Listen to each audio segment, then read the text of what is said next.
slash freelancer.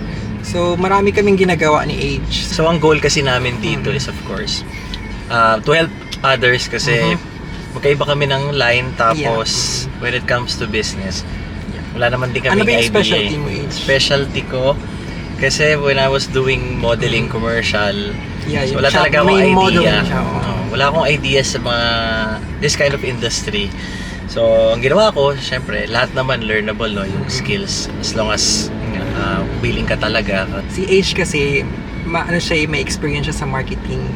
And since nagko-commercial model siya, nag-e-event siya, marami siyang skills into connecting people, network marketing. So, ako naman, digital marketing kasi more on online, graphic design, social media management, yung email marketing, sales funnels.